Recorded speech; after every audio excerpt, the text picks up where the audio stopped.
Hello बच्चों, अब प्रश्नावली 3.1 का प्रश्न नंबर 7 है। कुछ बच्चे कह रहे थे कि मैडम 8 7th हो या 8 हो, माध्य तो सेम ही तरीके से निकलेगा, परिसर भी सेम ही निकलेगा, चाहे 7th के क्वेश्चन हो या 8th के हो। तो क्वेश्चन को देख के आप कर सकते हो, बस थोड़ा सा नंबर या क्वेश्चन में चेंज होगा, मेथड सेम होगी। ठीक है। अब क्वेश्चन नंबर 7 को रीड करेंगे।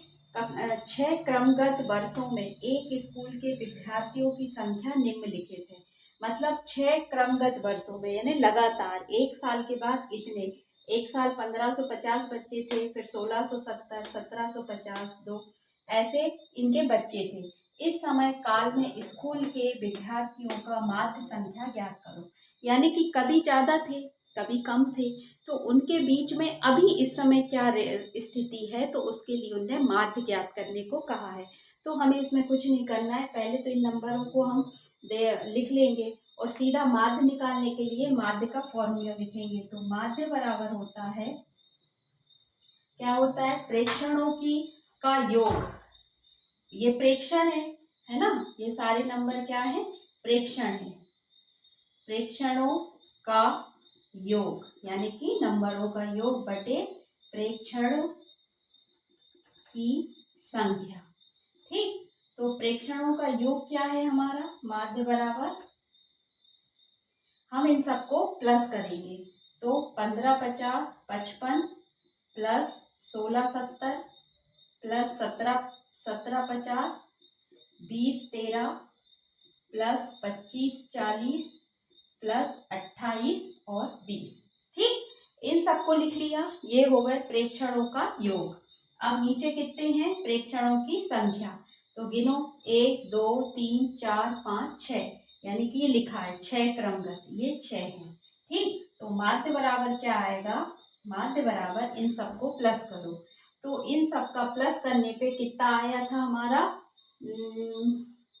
अब देखो ये 5 है, यहाँ पे 3 है, बाकी सब में 0 है, तो ये हो गया 8। ठीक, अब यहाँ पे 5, यहाँ पे 7, 5 और 7 कितना हुआ 12, 12 और 5 17, 17 और 1 18, 18 और 4 22, 22 और 2 24, तो 24 का 4, हासलाई की 2, 10, 10 और 5 15, 15 और 7 15 और 5 20, 22, 22 और 1 23, 23 और 5 24 25 26 27 28 की 8, हासलाई 2। ठीक, तो 2 2 4 2 6 2 8 और एक 9 और एक 10 और एक 11, नहीं 12 होना चाहिए। ठीक है, तो ये कितना होएगा, देखो हम ऐसे लिख के भी कर लें तो अच्छा रहेगा, 55 55 और 16, ये ज्यादा हो गया ना, 17 16 70, ये ज्यादा हो गया था। ठीक है, तो ये 16 70 17 50 20 13 और 25 40 और 28 20। देखो हम आपको सारा पूरा कंप्लीट करके ही बता रहे हैं ना, 5 और 3 8, 5 और 5 10 और 5 15, 15 और 5 20 और 2 22, 24 की 4, हासलाई 2, 7 7 दूनी 14 और 7 तिया 21, 21 और 1 22, 22 और 5 27, 27 और 6 33 का 3, हासलाई 3, 4 5 6 और 6 12। ठीक, ये आंसर आया, तो ये आया 3 2 1 2।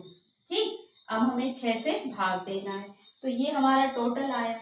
अब हम इसको 12 3 48 में 6 का भाग देंगे। हम आपको पूरा पूरा क्वेश्चन बता रहे हैं, पहले ऐसे लिख लिया, तो हमारे जोड़ने में यहाँ पे हमने गलती से 1 लिख दिया था जो इसका, तो वो मिटा दिया, फिर हमने ऐसे करके आपको प्लस सिखा दिया, ये पूरे प्लस कर लिए। अब प्लस करने के बाद यहाँ लिख लिया, अब हम 6 से भाग देंगे, कौन से, ये वाले, क्यों, क्योंकि 6 ही नंबर है, 1 2 3 4 5 6, 6 से भाग देंगे, तो 2 6 दूनी 12, 12 में से 12 गए 0, उतारा 3।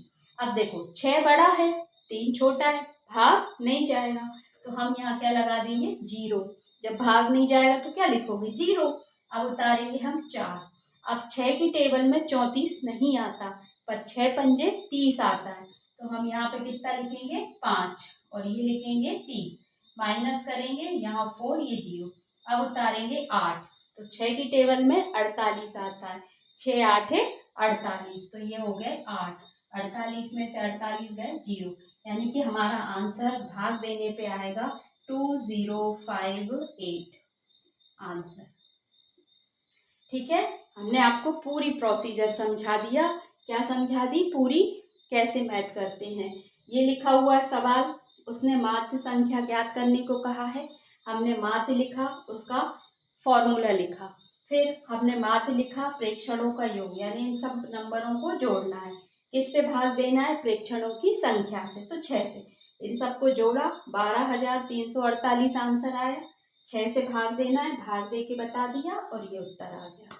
ओके, मेरे ख्याल से मैंने कोई भी चीज़ नहीं छोड़ी। अगर कुछ छूटी है तो हम आगे के क्वेश्चन में देखेंगे।